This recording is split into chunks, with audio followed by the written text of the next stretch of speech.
Satpuri कॉलनीतील MHADA building मधील एक गाळा तिघांनी मिळून एकाच चक्क बनावट मालक तयार करून व्यवहार केल्याचा धक्कादायक प्रकार उघडकीस आलाय। सविस्तर वृत्त असं की दीपक रामकिशोर तिवारी राहणार त्रिमूर्ती चौक नवीन सिडको यांच्या फिर्यादीवरून सातपूर कॉलनीतील शासनाची म्हाडा इमारत आहे।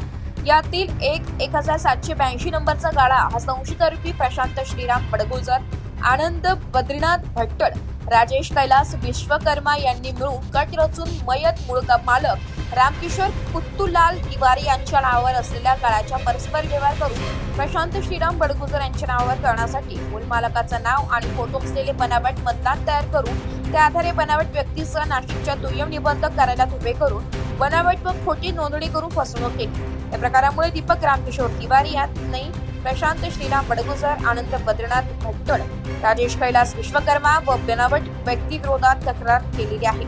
या प्रकरणी सातपूर पोलीस ठाण्यात गुन्हा दाखल करण्यात आला आहे। या गुन्ह्याचा पुढे तपास पोलीस उपनिरीक्षक दैफळे करीत आहेत।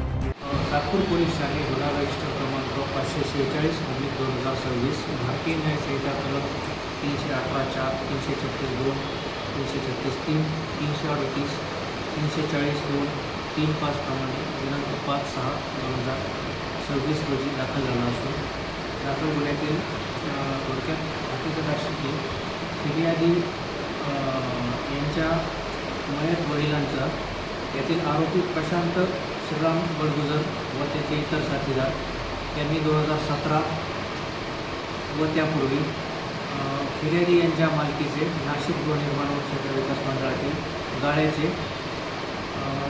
बनावटीकरण आरोपी प्रशांत श्रीराम बडगुजर यांनी स्वतःच्या नावावर करण्यासाठी फिर्यादी यांच्या वडिलांचे नाव व फोटो असलेले बनावट मतदान कार्ड तयार केले। त्याद्वारे बनावट व्यक्तीस निबंधक कार्यालयात हजर ठेवून नोंदणीकृत हस्तांतरीकरण दस्त तयार केले। या संदर्भात नमूदचा गुन्हा दाखल असून पुढील तपास चालू आहे। रिपोर्ट नाशिक लोकशाही न्यूज नाशिक।